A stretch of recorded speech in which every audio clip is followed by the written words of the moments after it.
ओम कारणात्।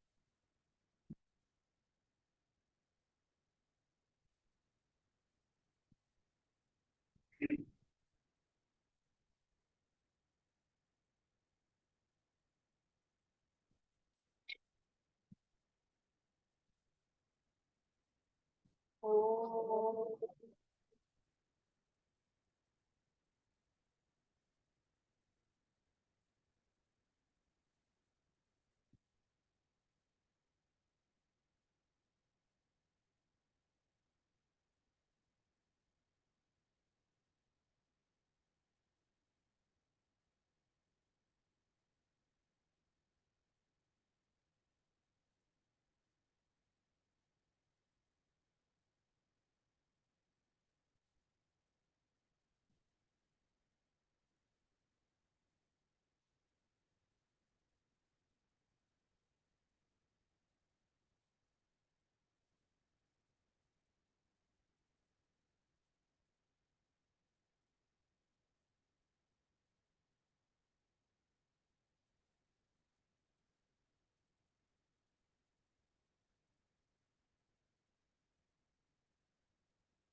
इस आनंद की स्थिति,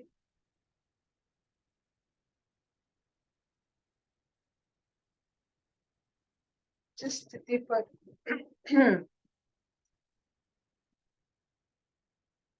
रहने के लिए इतने सारे जन्म हमने लिए हैं,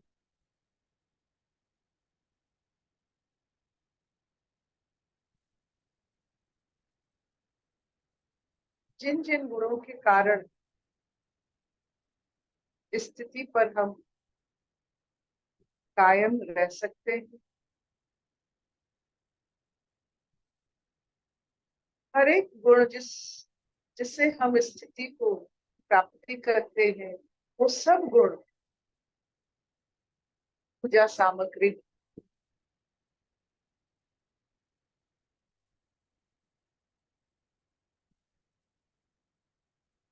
इसी भाव के साथ अपने गुणों को अनुभव करते हुए आत्म पूजा उपनिषद और एक श्लोक, जो खुद को खुद से पहचान करवाती है।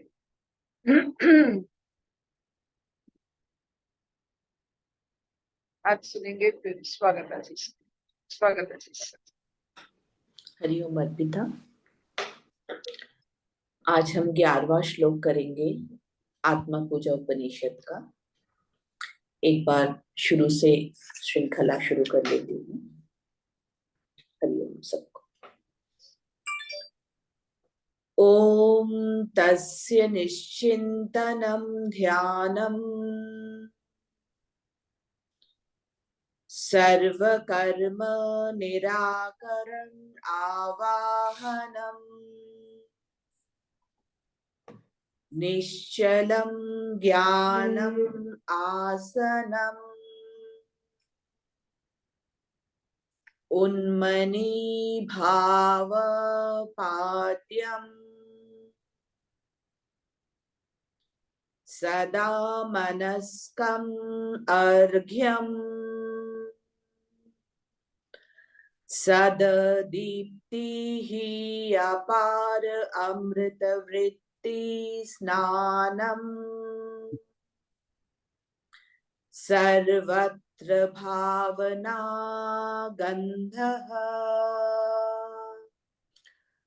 दृक्स्वरूपावस्थानम् अक्षता चिदाप्तिः पुष्पम् चिदाग्नि स्वरूपम धूपः। आज कहते हैं चिदादित्य स्वरूपम दीपः। चैतन्य के सूर्य में स्थित हो जाना ही पूजा के लिए दीपक है। चैतन्य के सूर्य में स्थित हो जाना ही पूजा के लिए दीपक है। To be rooted in the sun of consciousness is the lamp or deepak for the worship. Hari Om.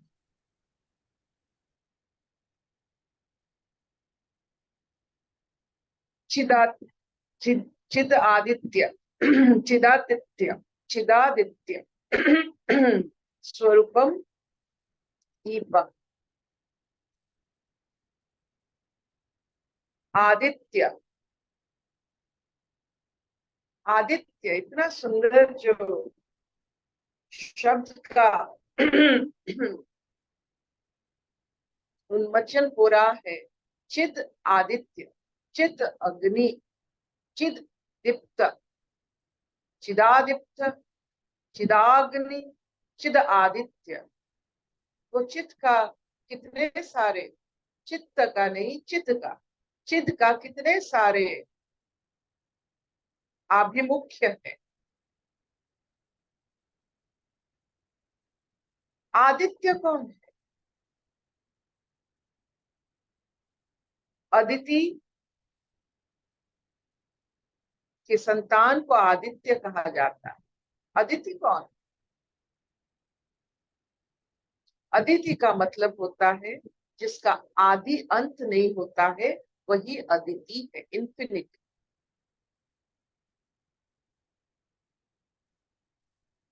शास्त्र के वेद के अनुसार, ऋग्वेद के अनुसार अदिति के पुत्र को आदित्य कहते हैं और ऐसे 12 आदित्य हैं। उनका नाम बहुत सुंदर सुंदर है और उसमें विष्णु और सूर्य को भी आदित्य कहा जाता है।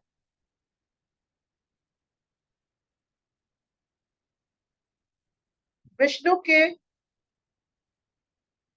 वामन रूप को अदिति पुत्र, अदिति और कश्यप ऋषि की पुत्र को वामन रूप को आदित्य कहा जाता है और सूर्य को भी आदित्य कहा जाता है।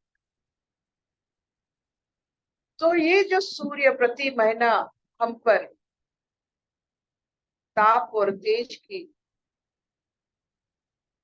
बारिश होती है,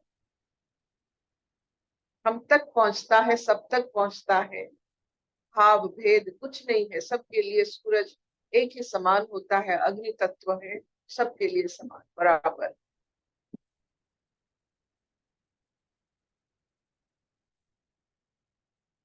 और हर महीने का सूरज एक एक आदित्य के रूप होते, 12 आदित्य।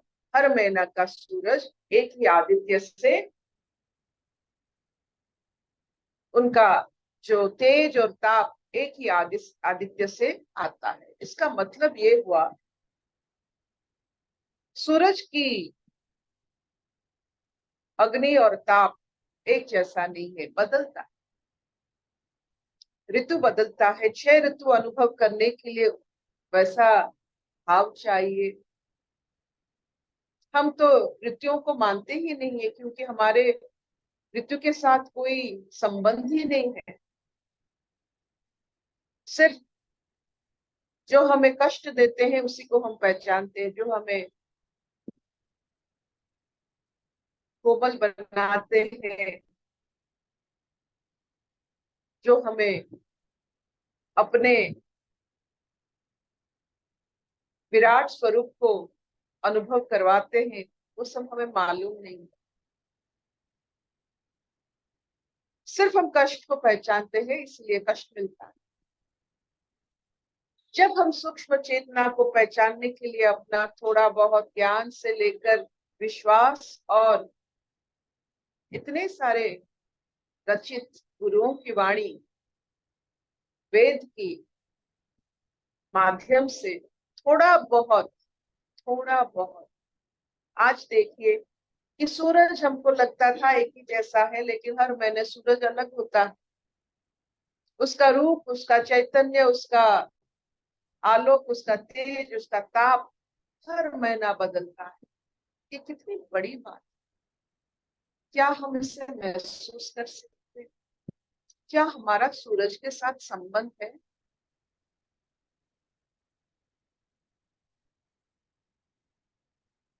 हमारे ललाट पर जब भी कोई तिलक हो, सिंदूर हो, बिंदी हो, तो सूरज होता है। क्या हमें पता है कि हमारे ललाट पर सूरज उगाते हैं, लेकिन सूरज के बारे में, आदित्य के बारे में हमें कुछ मालूम नहीं।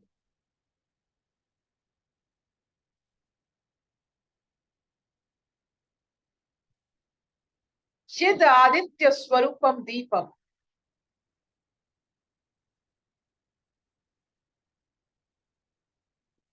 जिसका द्वितीय नहीं है, अद्वैत, अदिति पुत्र अद्वैत, जिसका उसके समान कुछ नहीं है, वो आदित्य। सूरज के समान और सूरज है, विष्णु के समान और विष्णु है, और जो जो सब नाम लिखा है, और 10 आदित्य, उसके समान कुछ नहीं होता है। तो आपकी जिस अवस्था के समान और कुछ नहीं हो सकता है, वो चिद आदित्य अवस्था है। एक बार वहां तक पहुंचने से उसका कोई और उसके जैसा कुछ नहीं हो सकता है। आपके भाव जैसा, आपके मन जैसा किसी का भी हो सकता है, आपके भाव जैसा किसी का भी हो सकता है। जिस अवस्था में आप ही की, जिस अवस्था में आप, उसी अवस्था जैसा और कुछ नहीं होता है, वो चिदादित्य आदित्य होता है। उसके जैसा और कोई नहीं, कुछ नहीं हो सकता है। क्या सिंगल पीस ताजमहल बनने के लिए हम तैयार हैं? हमारे जैसा, जिस अवस्था में पहुंचने के बाद आपके जैसा कोई नहीं हो सकता है। नो प्रतिद्वंदी, नो रणभूमि। उस अवस्था को दीपमय कहा जाता है। वो आलोकित अवस्था चिदादित्य अवस्था कहा जाता है, जिसमें कोई अंधकार ही नहीं रहता है। अंधकार से द्वंद्व बढ़ता है, अज्ञान से द्वंद्व बढ़ता है। संपूर्ण मात्रा में आप आदित्य जब बन जाते हो, रण किससे करोगे? युद्ध किससे करोगे? कोई तो नहीं।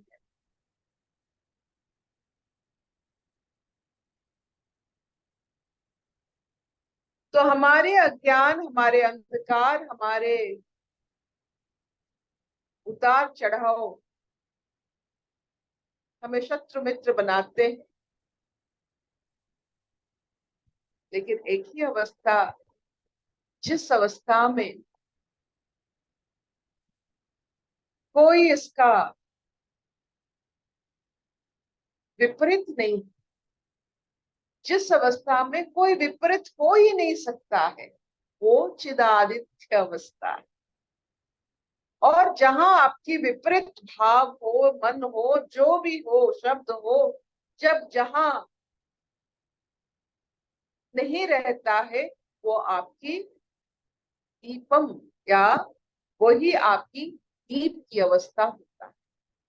When you have no alternative. क्या हम दीप बन सकते हैं? क्या हम चिदादित्य अवस्था तक पहुंच सकते हैं जिस अवस्था में कोई द्वंद ही नहीं है, समकक्ष भी नहीं है, वो सोच भी नहीं है, बस आप ही आप, अदिति, अदिति के संतान, आदित्य। वेद के माध्यम से हम कहाँ पहुंचते हैं? संसार के माध्यम से चंद्रयान तक पहुंचते हैं, लेकिन वेद के माध्यम से अदिति तक पहुंचते।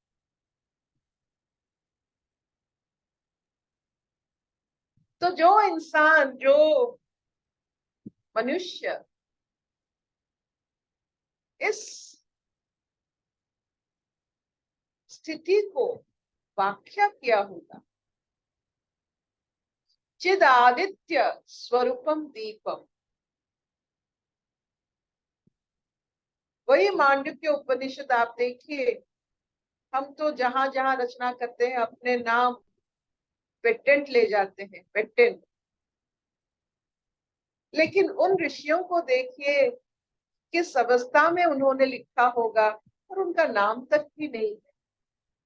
तो जहां नाम स्वरूप नहीं रहता है वो तो दीपम है।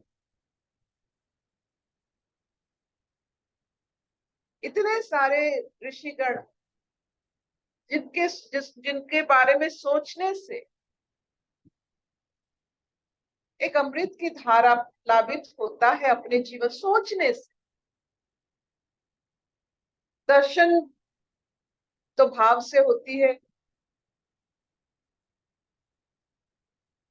सोच तो मन में है, मन में अमृत धारा बह जाती है। किस अवस्था में ये लिखा हुआ होगा, चिदादित्य स्वरूपम दीपम, खुद की आदित्य, खुद की अद्वितीय। जब आप आदित्य होते हैं तो आप अदिति के संतान होते हैं। क्या आप चाहेंगे अदिति के संतान बनने के लिए, जिसके संतान स्वयं विष्णु?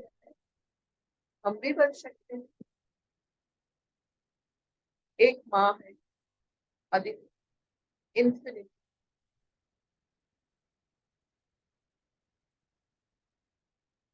प्रकृति को माँ समझकर हमने प्रकृति को अनुभव किया, अब अदिति को माँ समझकर आदित्य को अनुभव किया।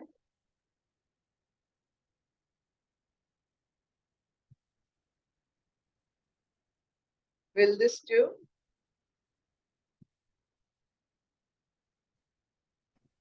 Shabinani, are you there? हाँ हाँ मैं हूँ। हाँ बहुत सुंदर, बढ़िया। हम्म। तो आहिस्ता आहिस्ता जब हम अपने संसार के नियम निष्ठा इसमें प्रेशराइज्ड होकर हीरा बन ही रहे हैं, तो ना आदित्य बन जाए।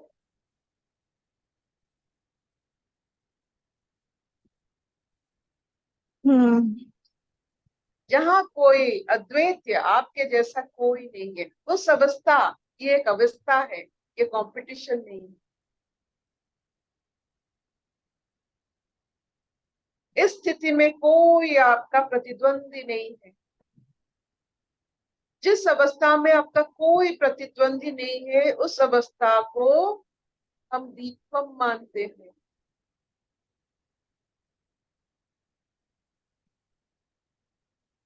दीप जब हम प्रज्वलित करते हैं अंधकार से मुक्ति होने के लिए, वो अंधकार प्रतिद्वंदी अवस्था है, किसी को प्रतिद्वंदी मानना।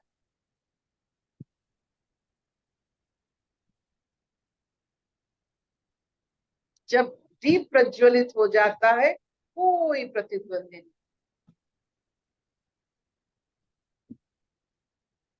No one is my rival. Aditya इसी को कहा जाता है।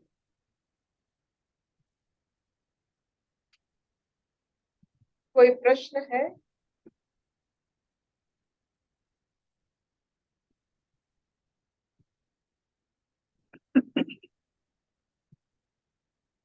वेद से, वेद वाणी से ऋषि परंपराओं को अनुभव करने से ये साधारण मनुष्य अदिति तक पहुंच जाता है। जो फिजिक्स में एमएससी पीएचडी करने के बाद पहुंचते हैं, वेद में कोई भी साधारण सा इंसान इंफिनिटी को छू सकता है, पढ़ने की जरूरत नहीं। You don't have to be a physicist to understand infinity. हमारे सारे वेद फिजिक्स, फिजियोलॉजी से बना हुआ है। वस्तुशास्त्र का माध्यम और जीवन शास्त्र का आधार वेद है। Physics and physiology are taught in Ved, nothing else. आप देखो साधारण सा एक इंसान कोई भी अवस्था में, उससे संसार से बाहर निकालने के लिए अदिति को अनुभव करवाने के लिए पहले पहले वो नहीं कर पाएगा। लेकिन सांसारिक संसार में जब वो रहकर आहिस्ता आहिस्ता बंधन से निकलने का उसका स्वभाव हो जाता है, क्योंकि उसे अदिति को समझना है।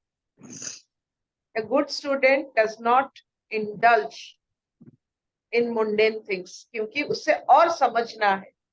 अगर साधारण इंसान को अदिति के भाव हम नहीं देंगे तो वो उलझते रहेगा, क्योंकि और कुछ समझना नहीं है, इसी में ही रहना है।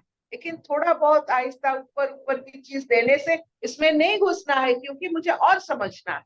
यही होता है। Got it? Higher thinking helps you to not waste time in things you have repeatedly done. जो आपने जो कर्म सब किया हुआ है, क्योंकि आपको और कुछ मालूम नहीं, बस उसी में घुसते रहते हो, to spend your time. अगर एक बार थोड़ा बहुत हल्का हल्का भाव से ये सब आपके जरूरी है कि आप संसार में रहकर भी अगर इस भाव में कभी कभी आते हो, इस भावना भी आपके जीवन में जब पलते हैं, तो आपको संसार में थोड़ा बहुत जो कहते हैं, जो क्या कहते हैं, वैराग्य आता है, ताकि इस तक, इस सुंदर सुंदर भाव तक आप अनुभव कर सको। ये तो सब अनुभव है।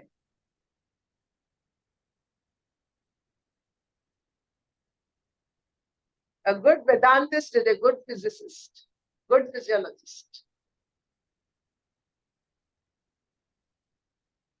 Ashato man satgamaya tamaso man jyotirgamaya mrityurman amritangamaya sarve sukhina santu sarve santu niramaya sarve bhadrani pashyantu ma kaschid dukkha bhag bhavet.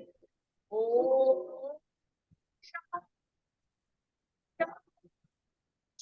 Shanti. So this finishes कहाँ तक आप अपने आप को अनुभव, एक ऐसे अवस्था जिसमें आपका कोई प्रतिद्वंद नहीं, द्वंद नहीं, प्रतिद्वंद नहीं, प्रज्वलित अवस्था, चिदादित्य स्वरूपम दीपम। बहुत अच्छा लगा, thank you.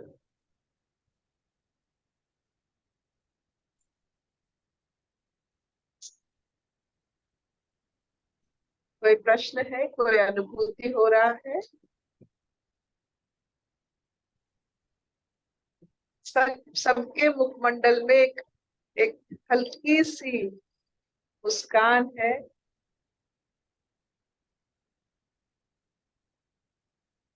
Jyoti madam, Hariom.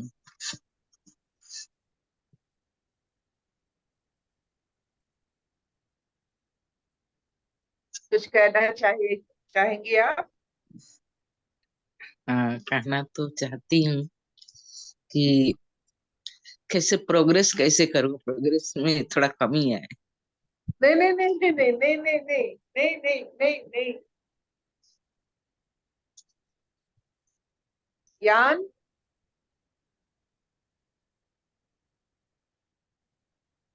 नमक नहीं है। प्रश्न बहुत सारी मन में आती है लेकिन बोल नहीं पाती हूँ, ये मुश्किल है। पूछने की आदत डालिए। अच्छा जब भी पत्थर की कोई कारीगर मूर्त बनाता है, पहले अपने हाथ में छेनी रखता है। वो प्रश्न है। जी, छेनी लगाएंगे तो मूर्त आएगा, नहीं तो नहीं आएगा। नहीं आएगा। तो अपने हाथ में रखिए प्रश्न का मार्तुल और छेनी, जिसमें बनता है मूर्त।